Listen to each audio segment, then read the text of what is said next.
The views and opinions expressed by hosts and guests on Patriots with Grit do not necessarily reflect those of Patriots with Grit LLC, its founders, and owners. Get ready for truth bombs and guidance from conservative leaders and entrepreneurs from God-fearing, freedom-loving, truth-telling, patriotic Americans. Welcome to Patriots with Grit. Now let's jump into today's episode with your host, Darren Ross. It seems like one thing's for certain these days, and it's that three-letter agencies like CPS are wanting your kids. Child Protective Services could knock on your door with a false allegation. What are you going to do? Let's find out about it right now. The formulator and CEO John Hewlett always say to us when we're like, "Hey, Dad, we're feeling a little sick." What does he say? Double up, double up. have a couple more scoops. When you are feeling a little sick, then double up, double up, double up, double up. Have a couple more scoops. Hey there, everybody. Welcome back to another awesome episode here at Patriots with Grit. Today we have a great guest lined up. She's a homeschool mom of four, a mama bear, and she's dedicated to protecting kids and families all over America. She and her family were victims of a false allegation by someone to CPS and nearly had their kids taken away from them. But she didn't accept that. She changed the laws in Iowa. Well, Emily Peterson, it's awesome to have you back on here at Patriots with Grit. Randy, it's been 4.5 years, almost 5 years since I first met her. Can you believe that? It's got to be like, 3 years since you've been on our show? April 2021 is when I met her at an event in Tulsa. And then we've had her on our show in the past and seen her at all these different events. And it seems like everything comes full circle. Well, in 3 years, you should have changed the world by now. And it sounds like what we're going to talk about today, you are getting some things accomplished. She's kind of a master of passing legislation, Randy. I mean, a lot of people talk a big game, but she actually gets it done. Yeah, and again, like we say, 73% of those out there fighting the battle are women. And she's a mama bear that started this whole journey back in 2020, 2021. And she's actually getting some victories behind her, Randy. Yep. And we love victories. And, today we're going to talk a little bit about, we've got a bad taste in our mouth with CPS and what we're seeing about child trafficking and such. And I think you had sent a statistic that 85% of kids removed from the home were from false allegations. And, Correct. I've always wondered who was going to protect the people that are innocent when you're falsely accused. And you've kind of jumped right into this head first. So kind of start us off how you got started in this. Sure. Back in 2021 with all of the COVID pandemic stuff that was going on to our kids, the mandates, the shots, and my first battle was with the masks. I thought they were horrible for children. I mean, health-wise, we know that they were, but at the time, we were all kind of questioning what was going on. Was it really about health and safety? And my daughter would come home crying. She had sensory processing issues at the time and still kind of does, but with that mask on her face, it was like a torture device for her and many children just across this country. And after I spoke out against the masks at the school board meeting several times, along with other parents across this country, I thought, well, they're not going to listen to me. She had an IEP for her special education, and that's supposed to accommodate the least restrictive environment for children. And they didn't think the least restrictive environment was taking off a mask. I thought, this is ridiculous. They are not after the best interest of my child. So I'm going to turn in a religious exemption, just like you would for a vaccine, because it's a medical device on my child. Just like, that is a medical instrument. It's a medical procedure forced on your child, the vaccine. So I turned it in, and what they did is they placed a shield on her. They told her, you have to wear a shield, and you're going to be isolated in the corner, and put this glass wall in front of her. And that was traumatizing. And I knew it was wicked and evil. And so I took my fight to the state legislature, and I got several state legislators listening to me and willing to write up legislation.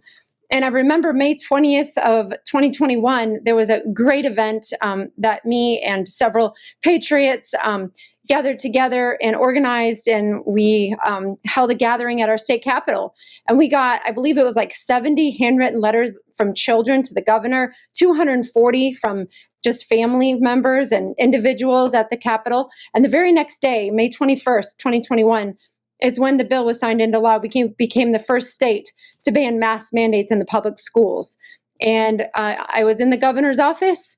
I didn't send you that picture. I can send it to you. But I was in the governor's office and she gave me a high five and she said, you did this, your efforts did this. And I knew that wasn't true. I immediately told her, no, that God helped with this entire effort. Like there's no way it would have been possible without his grace, his goodness, his hand stepping in, and several patriots across Iowa who are fantastic. I just love my state, who work tirelessly also with me to remove these masks off of children and give them the freedom they deserve.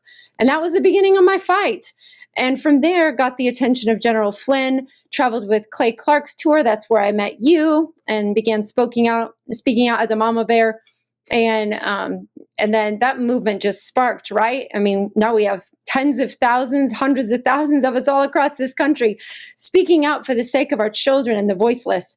And after I was speaking, I became the target of a false report. And that's when my next battle occurred. So I don't know if you want me to jump into that next That's battle. where we want to go with Well, this. we've heard so much over the last 4.5 years. We started this podcast in March of 2022, so we're going on almost 4 years.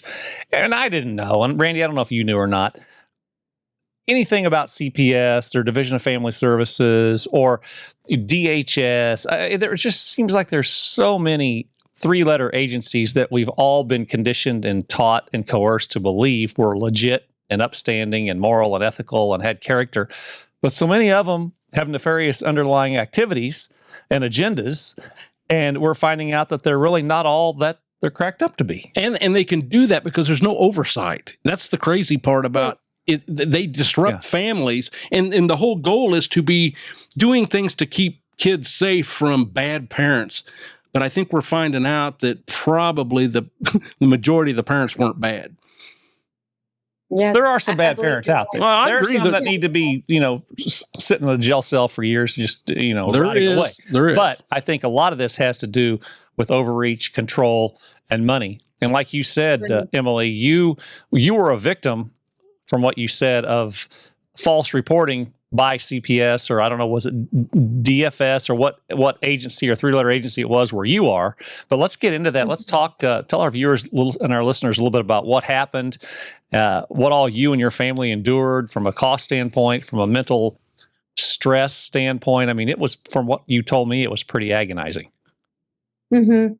Yeah. I mean, there are so many of us who are stepping into the spotlight who know this is a spiritual battle that we're fighting. We don't wrestle against flesh and blood, but against powers and principalities and the darkness in the heavenlies. And that is 100% true. And when you step out there for children, the enemy does not like that. And he will send anyone willing, to come against you. And in August of 2022, I believe it was, I found out exactly, what that feels like. I got a knock on my door, and thankfully all of my family was here at the time. It was August 9th of 2022 to be exact. And they said they're from DHS. In Iowa, we call it DHS. And they said, my son has been accused of sexually abusing my daughter. And they wouldn't even tell me specifically what that abuse was. They showed me the report. I didn't want to hear from their mouth anything, because it was just, my stomach dropped and I was just beside myself, really. I thought, this can't be happening. Let me stop you. This is an experience I want to kind of dig into so people understand. They come to the door, and I'm thinking how I would react. I would have I don't know. I would have probably laughed and say, I don't need your service, but how did you respond back to them with this big shocking news? Well, before that, when they knock on your door, were there like one of them, two of them, three of them? Were they there with police? What's the whole just one setup? Yeah, just one. But I did have just a whisper, I believe, from God telling me what to do at that time, because I was just praying in my heart and in my head what to do. And I felt like I needed to call a third-party witness, a neutral witness, which I believed would be a police officer. I do trust there are Ankeny police. I know not everyone has that privilege to have honest law enforcement running their community, but I do believe we have really great police in Ankeny. And so I called a police officer, and I said, I'm willing to talk to you, as the worker of DHS. I'm willing to talk to you, but I do need to call the police first. So I did, and they came to my door. And at first they seemed a little bit like annoyed, like, why are you calling us? And I explained, I said, this woman is from DHS and these are the allegations. So I want you here as a third party witness to hear what's going on. I said, I'm going to record everything. So the second thing is the demeanor that you need to uphold when they come to your door. You need to be calm. They want every reason to label you as unstable. They want to label you as unfit or crazy or, whatever you may call it, but just remain calm. It's very, very important that you're emotionally stable during this time. And I know that it can be really overwhelming. Trust me. Like I said, I've been through it, but for the sake of, doing the right thing, you need to remain calm. So I did. The police showed up. I said, also, you can question my children and interview them, but they will not be out of my sight. I said, I know my rights as a parent. My children are minors. So every child that you question will be done in front of me, and I will be recording everything that is said. So they did their interviews. It lasted probably about 45 minutes. They asked all of their questions. My son was 17 at the time. My daughter was 9. And I believe she was 9. And afterwards, I said, I appreciate your time. Thank you for, just being patient with us and letting me, do what I needed to do with recording this and everything. I said, however, these are false allegations. I said, and I want to know who did this, and I want to get to the bottom of it now. And I was calm, but I was very assertive.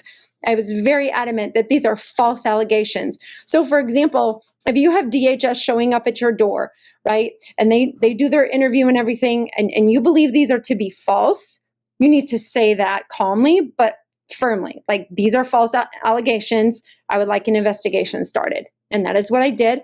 And the first step was to subpoena the phone records, and they did that. Actually, I got an investigator on my case, and thankfully, the investigator had investigated regularly child crimes or crimes against children. So she specialized in that. She said, the first thing we can do is subpoena the phone records. I said, great, let's do that. That took about a month.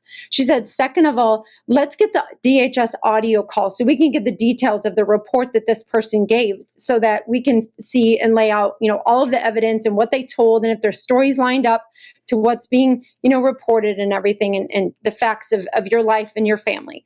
So they did that. Well, they found that the audio call not only had one audio call in August, but back in May, they had tried the same thing. And this person disguised their voice. And so when you think, oh, I'm calling anonymously into DHS, you're not. They have an audio call of every single person that calls in. And the police have access to those calls. So she had access to that call. And she said, yes, they did disguise their voice. Yes, they gave details that absolutely do not add up to the facts and of this case. So I'm going to question this person and interview them.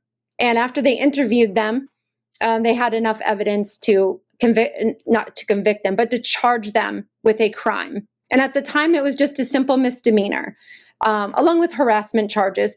But the simple misdemeanor was the false reporting. And so they said, you can either turn yourself in or you will be arrested. And this person turned themselves in. The difficult part is this person was very close to me and my family. And I've forgiven this person. And I don't wish any harm on them or their children. I forgive them. But I do believe in accountability. And to me, a year probation in the court of law after they pled guilty is not accountability and it is not justice. And I knew that God wanted me to go further and to do something so that future families that this happens to, and there are thousands just in Iowa alone, hundreds of thousands across this country who are facing the same thing, but a very difficult outcome, unlike me. I knew I could do something about it, and so I did. So I want to know, when this whole interview thing came about and your son and daughter were in the room, was this a total shock to both of them? I mean, did you just say, hey, kids, come down here. We have to talk to somebody. Or, I mean, did they know previously what was coming, or was it just like, boom? They had no idea. I just said to my children, I won't say their names. I said, children, this is so-and-so from DHS. They have some questions for you. I want you to answer honestly and openly and calmly. They're here to help. And I mean, I didn't want them to feel like there was something to hide. There isn't, So just answer honestly and openly, and everything's going to be okay. So the person from DHS that was there, what was their demeanor like? Did they kind of want to get a guilty admission from you immediately? I mean, were they out to get you from the beginning, or were they just there for an open investigation? Were they calm? Were they easy to deal with? I mean, what was their demeanor like? By the grace of God, we had a good, well-meaning person from DHS come to our door. I am so thankful for that. Mm-hmm. She was a kind person. It felt like she was just there to do an honest investigation. Is that all the time what people encounter? Absolutely not. No. I think some people encounter those who are there to meet a quota for the number of children that have to be taken out of the home. Well, but I did not encounter that. She was very kind. She was well-meaning, and I'm thankful I had her. Randy and I have some great news we want to share with you all today. A couple years ago, we made the switch on our cell phone carriers over to patriotmobile.com. Randy, why did you switch? I switched because I wanted to be with a company that had good conservative values. They were not woke, and they didn't cancel you every time you said something they didn't like. I tell you what, I made the switch because I like great customer service, and I can literally pick up the phone, call a phone number. It gets answered in Dallas, Texas by a very friendly English-speaking person in a Southern accent, and they always, always, always take care of the issue at hand. The great thing is we have access to all three major networks. Did I already say that? Yeah. Well, I'll be go-to. I thought I missed it. We had it there. Oh, gosh. All right, do it one more time. I wouldn't know if I'd say all about this ballot analysis for free. All right, whatever. All right, ready? Randy and I have some great news we want to share with you all today. A couple years ago, we made the switch on our cell phone carriers over to patriotmobile.com. Randy, why did you switch? I wanted to be with a company that was conservative in their values. They weren't woke, and they didn't cancel you when you said something they didn't like. I tell you what, I made the switch because I like great customer service. I like to pick up the phone, call a company, have it answered by an English-speaking person who is very friendly, and when they answer in Dallas, Texas, I always get a hello in a great Southern accent, and they are a fantastic organization. They support the First Amendment, they support pro-life, they support first responders, and they give a portion of all their profits back to good conservative Christian causes. And you don't have to worry about cell service because they have access to all three major networks. All you have to do right now is go to patriotmobile.com/grit. That's patriotmobile.com/grit. Do it today. And Randy, I think we can pretty much tell our viewers we think they will be more than satisfied when they make the switch. Absolutely. We see these situations where you get the knock on the door, and there's police and there's somebody else, and they're like, "We're coming. The kids need to come with us." I don't know when they can pull that trigger, because you would think they have to go through the process of what you just went through before they say, "Okay, we're coming for them." But legally, I believe they do. But do they always follow legal procedure? No, because what we're finding out through many conversations with individuals that have done incredible work, including Ann Vandersteel, she is such a fighter, and Maureen Steele and Amy Coelho, families have been victims of where they're coming in with police and just taking their children. That is true. Their due process is out the window. It's absolutely violating their constitutional rights. But there's no accountability unless we hold them accountable. And how many parents who this happens to have, the kind of money that it takes to be able to hire a lawyer and to keep a lawyer and to, get great legal counsel? Hardly anyone. I mean, usually these victims, their children have Medicaid, their children that are not fully vaccinated, that's another big one. Their children that simply miss a doctor's appointment, and they'll show up and say, we have concern about this child that, you're not taking them to their well child visits. I mean, it's really astonishing some of the reasons that I've heard that parents are visited by DHS. And false reports is a huge one, because what's happening is, CPS knows that parents get divorced, right? So you've got divorces that they leverage the children for, different reasons. You've got custody battles where they're not even married, but yet, one has custody of the child and wants to punish the other, the parent or the baby's dad or mom, whatever it may be. And those numbers are astonishing as well. And then CPS is just using that. And the more I'm learning about how this system operates, the more dark and corrupt it gets. I think you're going to find out from what we've been hearing. There is a backdoor profit associated with it, and it goes as far as the judges. So, yes. I've got one of my. There's corrupt judges. No, I did not say that. Okay. just read my mind. So there's a couple of things when these kids are taken out of or when they get falsely accused, you guys get falsely accused, they get a misdemeanor, but they potentially could have had your kids put into a system that you may never see them again. So That's I exactly think right. That's where you've kind of said, I'm going to take this a step further. And what was that step? Thankfully, through all of my efforts, I've made friends and just relationships with some incredible champions for our Constitution and our legislature in Iowa. One of those individuals, I think he just wants to remain nameless because he keeps doing things in Iowa that maybe aren't pleasing the establishment right now. But he's a hero to me, and he helped me create this legislation. And essentially what it does is a false report to a police officer or police department will land you a felony if you're convicted. So those who want to do that now in Iowa, you're going to be a felon.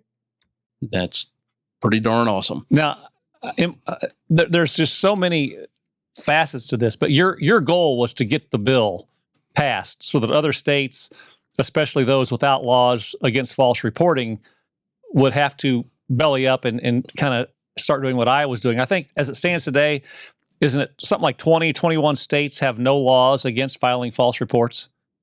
21 states. So families have no. So basically, if we're in Missouri, if I just said, hey, my neighbor down the street, we think this is going on, and I'm positive this is happening inside the home, XYZ, so if that were not the case, I mean, they couldn't come back on me and do anything, correct?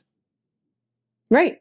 So it's just you would face no time. I mean, I don't want to say that. I almost don't want to say that out loud because people can just take revenge and ruin people's lives forever. I was going to say that what better way to get revenge on somebody? I mean, whether it's a family member, a neighbor, a coworker, than sick DFS or CPS on them. I mean, I had no clue that something like this even existed. So now in Iowa, it's being a felony. But what if Darren is thinking, man, I saw something and I don't know if it's what I really thought, and I'm hearing some things, and I think I need to report it because I'm scared them kids are being mistreated. And it turns out that's not the case. I mean, you're not going to automatically be tried as a felon. No. There's a good faith effort in there, surely.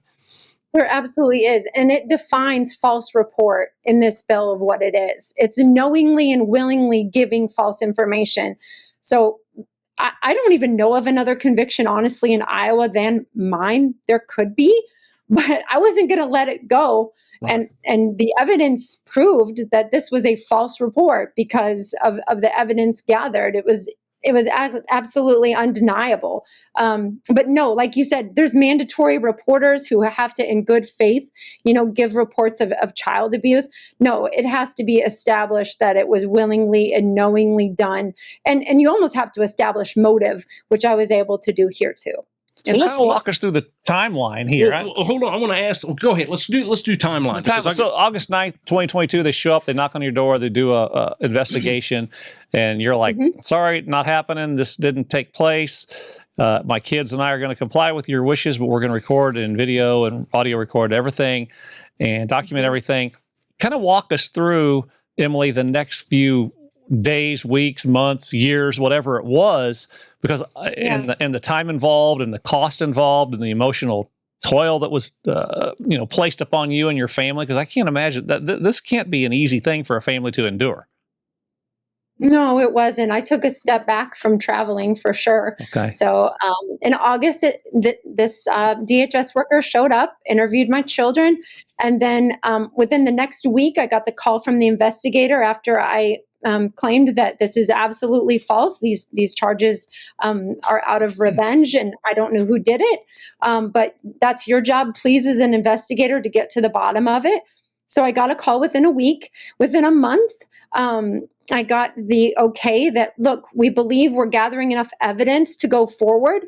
And by October 14th, this person had turned themselves in. So 2 months later, this person had turned themselves in. From there, I was told that it is going to be a criminal case. And if you want to move forward, you can press charges or you can drop them. And I wanted to press charges because I knew that this would set a precedent. Like, this person needs to be held accountable, and further people who do this, because children who go into the foster care system or CPS system are oftentimes abused. I knew what could happen to children, and it absolutely made me sick and frightened, and I didn't want it to happen to anyone else.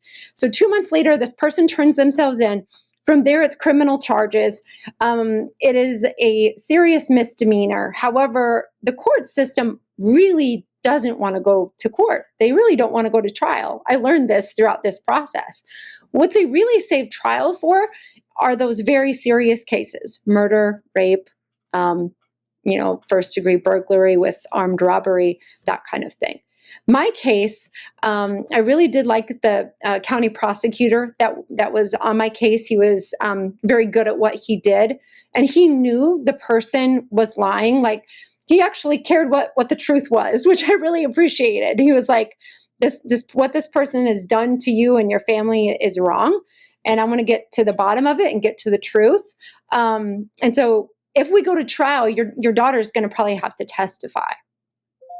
And that was really hard for me because at that point, we didn't really know where it was going to go. We just step by step were trying to do what the county prosecutor, recommended. And that was to just give all of our testimony. I'm trying to think. There's some kind of statements that the defense attorney comes and gets, and we didn't quite get to that point. We were going to get to that point. I don't know if you know the word for it. Deposition? Is that what it's called? Yes. Okay, so the defense attorney was preparing to come to each of my children and myself and do a deposition with each one of us and get our statements for trial. But all along, I was really hoping and praying that we would either not have to put my daughter on the stand, or they would just plead guilty and we could move on and move forward. And so by March, they had pled guilty to one of the two charges only. And then from there, we got a victim's hearing. We got a hearing. And so myself and about 20 of my closest friends and family, who have been my rock through all of this, joined me in the courtroom along with the person who committed the crime. And I was able to read a victim statement, which was very powerful and healing, honestly. I think that's very good for everyone who's been a victim of a crime. And so I read my victim statement, and at the end, I was able to tell this person I forgave them for what they did and to really just try to heal and move on. And the judge handed down their sentencing of 1 year probation. And I thought, you are kidding me. They could have destroyed my family and I get a year probation. I'm like, I'm moving forward. I'm doing something. No house arrest or anything? No. In fact, this person is still a daycare provider. I can't believe they can be around children. But So what does the probation consist of? Did they say or spell it out? Probation. Don't get in trouble. They have a restraining order against this person and my family. Thankfully, I'm going to try to renew it after the 5 years is up, which is going to be in 2 more years. Actually, 2.5 more years. But they were not able to go around my family. They were not able to travel where I traveled. However, it did affect me a lot because I was speaking, I was going places, and I just took a complete step back because I needed to really solidify the walls of my home and spend time with my family. And that's what I did. But I wasn't done. You did the mask, got the mandate thing completed. How did that look did the governor pat you on the back when you got this felony thing done? The governor has become an interesting figure in Iowa. She has done some really good things.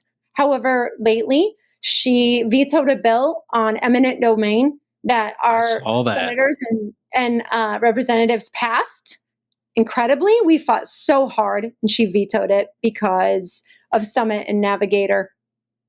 What was that? Oh, okay. Summit and Navigator are the ones that are and Vanguard are the ones that are conducting this CO2 pipeline project that we do not want to have happen in Iowa or other Midwestern states, and our governor vetoed it. So I really don't want to say care what my governor thinks, but honestly, I'm more focused on the mission and not her and her response. However, I have to say it passed unanimously. It passed unanimously, not one single no vote. So that's another vote of confidence that there's other states that can pass this. There absolutely is. I got all the Democrats on my side. This is not a partisan issue. All right. So what was the financial obligations to you and your family? I mean, do you all have a financial burden that you had to pay for attorneys or legal fees and everything that goes with a typical trial? By the grace of God, no. It was handled through the county because there was enough evidence gathered that it was a criminal charge. It was not civil. I can go forward with civil charges. And I've actually been encouraged to because I have a great slander and libel and defamation case against this person because they continue on their social media to say they're the victim of a bad judicial system and law enforcement. Which if they would even look into the background of the law enforcement officer that had this case, she has done so much for children. It's just a sham and a shame that they would continue to slander even our police that way. And just so that they can scapegoat their guilt. But anyways, I would have a great civil lawsuit and I can still bring it if I want to. But as of right now, it's going to sit. And I'm going to just focus on moving forward because we have a great mission to accomplish. There are states that are definitely looking at this bill, along with a bill that will help limit the scope of CPS and the money making that's going on with the incentivizing of CPS. And this whole 1997 Bill Clinton Safe Families and Adoption Act that was adopted in 1997, where it incentivizes the removal of children out of the home. And it's a money making funnel system that needs to stop. Yeah, the reform that I think, this is just Randy speaking, is number one, it's a 3-letter agency that is not, from what I understand, it really is not, it's not been appointed by legislature, anything like that, and it doesn't have any oversight. So there's two things. I think that there needs to be some sort of review board, independent review board that rotates, and you don't have anybody that's appointed by, somebody within the system. And each of these cases get reviewed because we've seen too many times around here, one of the hospitals is known for, what do you call it? Hostage, medical hostage, medical kidnapping. Yes. Medical kidnapping. Mm-hmm. And then the parents are left with, cops are taking them out of the building and, yes, all of this stuff. They come take their kids. They don't see them for 6 months, don't even know where they're at. And there's nobody on the side of the people. And I guess the other thing would be the legal fees that takes.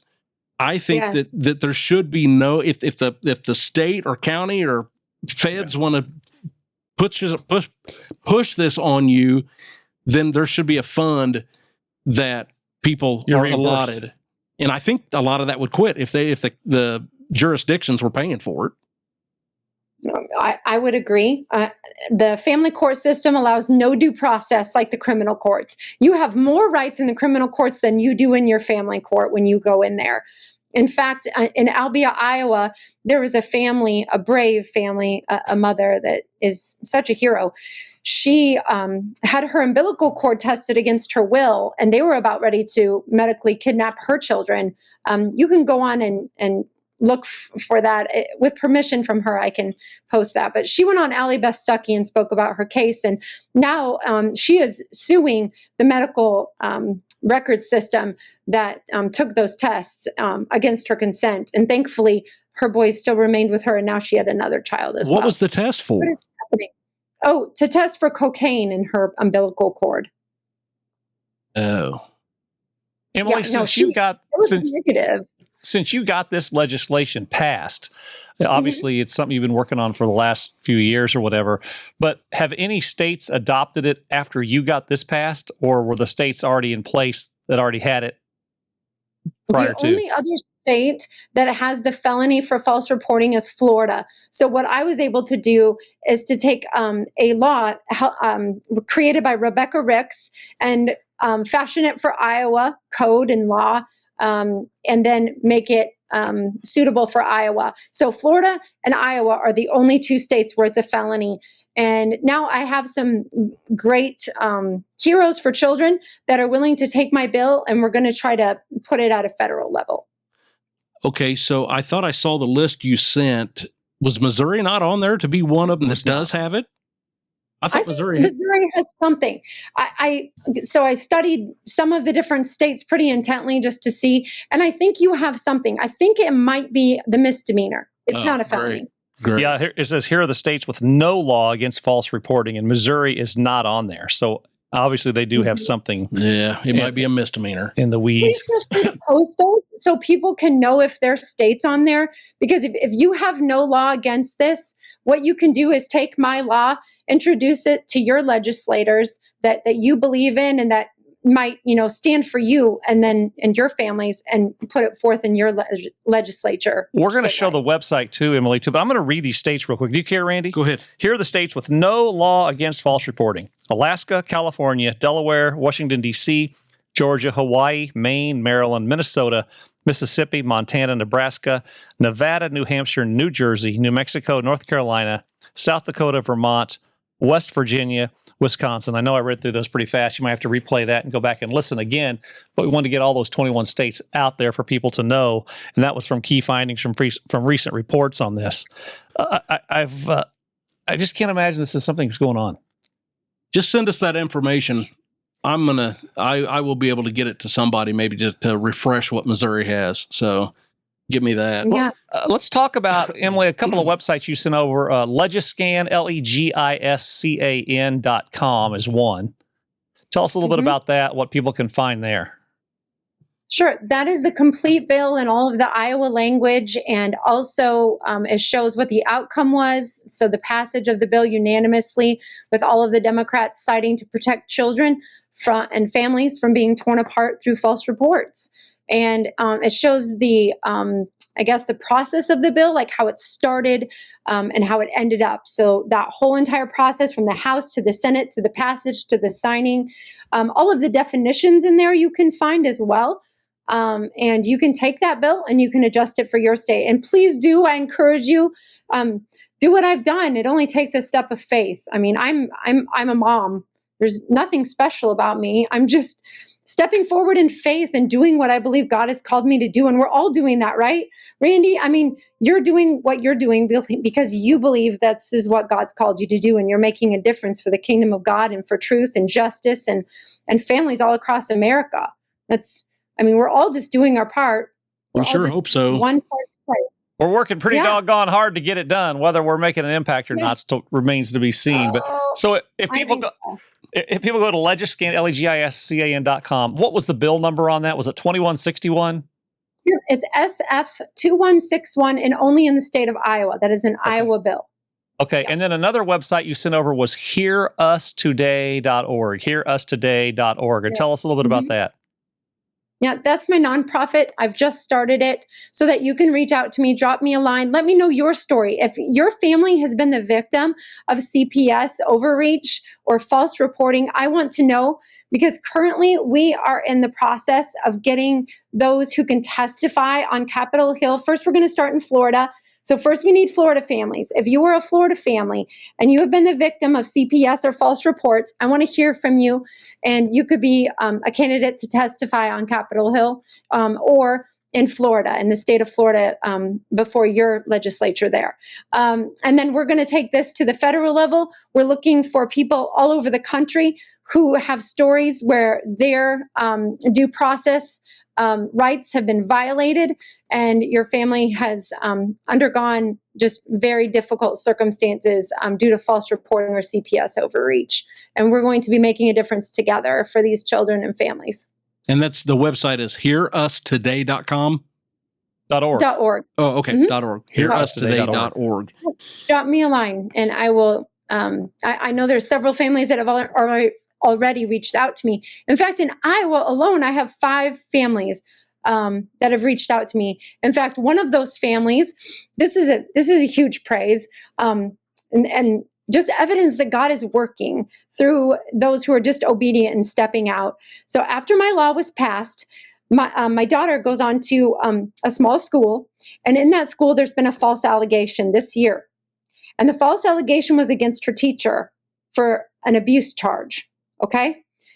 We know that those charges were false. My daughter knows they're false. I know they're false because of the circumstances in which they took place.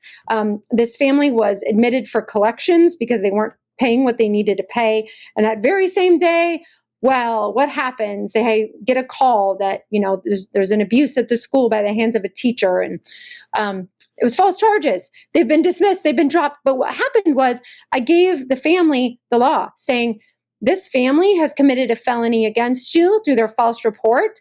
So give this to your lawyer and let them know that the person doing this has committed a felony. And then hopefully these charges can be dropped. And they were dropped. So would it be fair, and I don't want to back you in a corner, but if somebody gets in a situation, would you be willing to talk to them at that point? Of course. I have several families that I'm talking to right now and just trying to, counsel the best way I can, trying to dig in for information, give them the best wisdom that I can give them, and also prayers to give them that too, and compassion, because unless you've gone through this, I certainly don't judge families anymore. That's for sure. It's very, very difficult. Well, I think it's a lot bigger issue than most people realize. I didn't know it existed, Randy, prior to 2020, 2021. So we're learning we got to protect ourselves against any system. Any of the 3-letter, 4-letter agencies for sure. Emily, thanks so much for coming on here. We appreciate everything you're doing. Congratulations on getting 2 bills passed in the great state of Iowa. Awesome. I know most moms, most dads do nothing except hunt and drink beer. There are a few moms out there. 73% of those in this battle are women. And most of those aren't getting anything done except going to rallies and possibly doing a little bit of door knocking or putting a voter sign in their yard that stops about there. There's a very few that do what you do. You're the remnant. You're like the 2 to 3%. So, and I would say you're in the upper 1% for getting 2 bills passed so far. So just a big shout out to you. By the grace of God alone.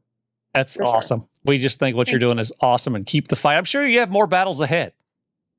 I probably do. Isn't that why he refines us and lets us walk through the fire for the next battle that we face? Absolutely. Sure. So when did you realize that you were going to put on the armor and be a warrior for all kinds of causes? Probably about 2020, 2000? April of 2021 when I met her on stage in Tulsa. I would say so. I mean, in fact, in 2016, I knew something dark was on the horizon. I didn't know what it was. And I was in church doing women's ministry. And I felt God asking me, okay, get out of this for now, because I need to prepare you for something. So for 4 years, I dug in. I did research on, I went down the rabbit hole. I studied so many things about our government and different corruption issues. And so, yeah, I wasn't like your typical Christian mom. I didn't really fit in very well for a while. But then 2021, I was like, oh, okay, God, now I get why you did what you did. And now it all makes sense. So, yeah. Randy and I ask ourselves every day about every other day, what are we doing here? Are we making an impact? Are we creating enough waves or awareness? I just wish there was a way we could get a little light bulb, bing, come on our screen and say somebody converted or somebody was saved or, some corrupt government agency was put in jail, or a nefarious actor was put behind bars for a couple of years or so. I mean, it's just, I don't know. There's just so many things and so many battles we're fighting. It just, you wake up every day and it's a whole new thing. So true. We just got to plant the seed and it'll be watered and grow in due time. Absolutely. Trust my faith. Well, thanks so much for coming on here and sharing. Hope to have you on in the future for some more updates. Well, Randy and I hope you guys like all the episodes and guests we're bringing you. We're trying to do a great job bringing in great content and sharing education. If you would go out there, like, follow, subscribe, and share on all the different platforms. And if you would also give us a 5-star review over on Apple Podcasts. Be sure to hit that notification button so you're made aware of when a new show comes up. And always comment, because that overrides the algorithms. So until we see you next time, see you. See you later.